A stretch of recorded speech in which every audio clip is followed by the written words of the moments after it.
Fascism के क्या elements होते हैं, इसको लेकर के कल मैंने एक क्लिप बनाई। मैंने उसमें ब्रैडफोर्ड डी लॉन्ग को साइड किया। क्यों किया? Because he is an American, he doesn't care about Modi's existence. तो चेले चपाटे ये नहीं बोल सकते कि यार ये तो हेट करता है मोदी जी को, तो इसने जानबूझ के क्राइटेरियाज बनाए ही ऐसे जिसमें मोदी जी फिट हो जाए, ऐसा कोई ना बोल पाए। And then I asked a question, do you think Modi is a fascist?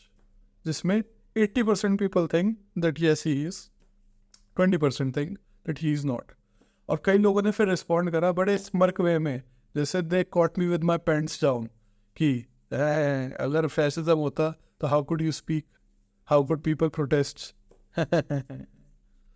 So you have to understand that you are not now disputing fascism fundamentally.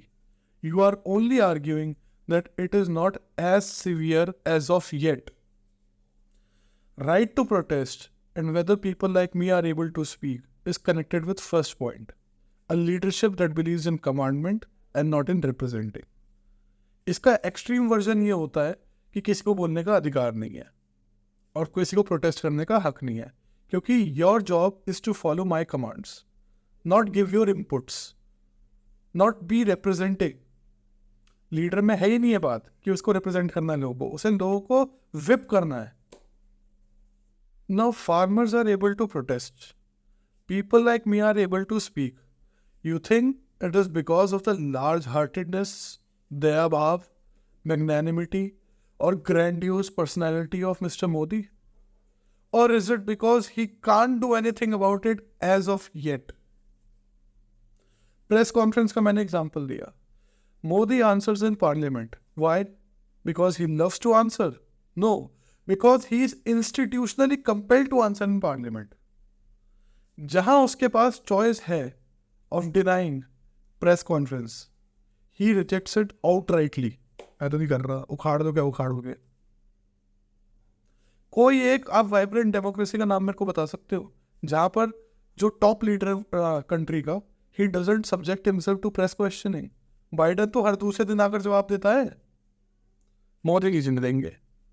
10 साल पहले प्रेस कॉन्फ्रेंस हुई थी मनमोहन सिंह के, 100 जर्नलिस्ट थे, 62 क्वेश्चंस पूछे, और ब्रांडिंग देखो, प्रोपेगेंडा का कमाल देखो, ही वॉज कॉल्ड एज मौन मोहन, जो मौन मुद्रा में रहते हैं। जो बंदा प्रेस कॉन्फ्रेंस में, सिंगल प्रेस कॉन्फ्रेंस में, he is taking 62 questions, he is मौन, और मोदी जी नहीं है मौन मोदी। ये है पावर प्रोपेगेंडा का। Anyways, coming to the point, the point is where Modi does have a choice whether he wants to जवाबदेही होनी चाहिए नहीं होनी चाहिए, वहां ही आउटराइटली रिजेक्ट्स इट। और वो अपना सही व्यक्तित्व उनका बाहर आ जाएगा अगर वो प्रेस कॉन्फ्रेंस करेंगे तो। सवाल होंगे, उनके पास जवाब नहीं होंगे, या उठ पटांग के जवाब देंगे। ऐसे अरिथमेटिक में 1+1 होता है, केमिस्ट्री में 1 के बगल में 1 11 हो जाता है। तो असली व्यक्तित्व बाहर आ जाएगा, हंसी का पात्र बनेंगे। तो हम नहीं कर रहे, उखाड़ दो क्या उखाड़ोगे तुम? और चले चपाटे कहेंगे हाँ नहीं कर रहा, तुम्हें क्या है? That will be their answer. They won't argue from principles. वो रीजनिंग ही ऐसे करेंगे कि जहां से एक सर्टेन कंक्लूजन निकले। मैं तो प्रिंसिपल्स के बेसिस पे आर्ग्यू कर रहा हूं।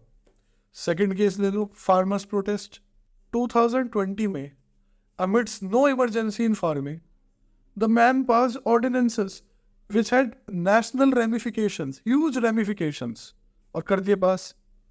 हमें तो नहीं सुनना, हम पकड़ रहे हैं पास, तो मैं you have to live with it.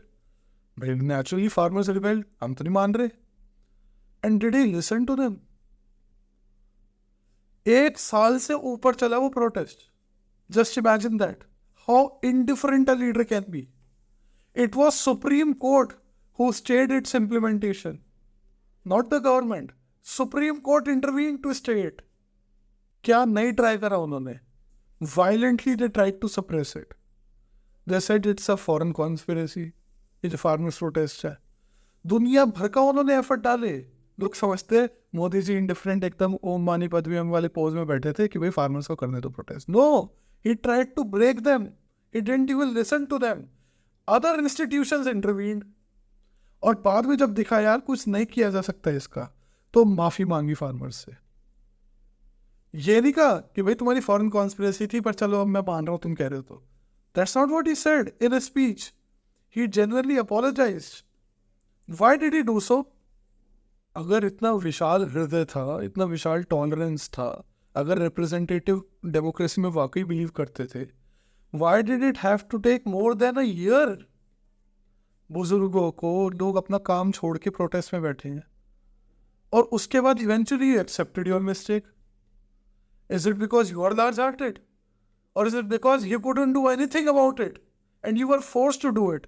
लेकिन ऐसा बेच नहीं सकते अपने चेलों में. तो चेलों को क्या बोला? देखो कितने सहनशील है मोदी जी. अच्छा, 500 से 700 के बीच में लोग मर गए, सुप्रीम कोर्ट बीच में घुसा स्टे करने के लिए, 1 साल से ऊपर आपने कुछ नहीं किया और आप बड़े सहनशील थे. Is that what you are telling me?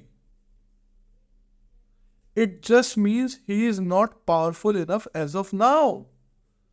But does that mean he doesn't have those traits? He does have those traits. Principles में मैच करो ना, एलिमेंट्स में मैच करो. Does he have them or not? Practically कितना execute कर पा रहे हैं वो, दैट्स अ डिफरेंट इशू. ये क्या सर्कुलर लॉजिक में डिनाइल में लोग घूमते रहते हैं. अगर कल को मान लो मेरे जैसे लोग नहीं बोल पा रहे या फिर फार्मर्स प्रोटेस्ट नहीं कर पा रहे, पता है ये लैकीज क्या बोलेंगे उस टाइम पर? अगर फैसिज्म वाकई में होता तो कोई ना कोई तो बोलता. कोई बोल ही नहीं रहा है ही नहीं. You see the reasoning?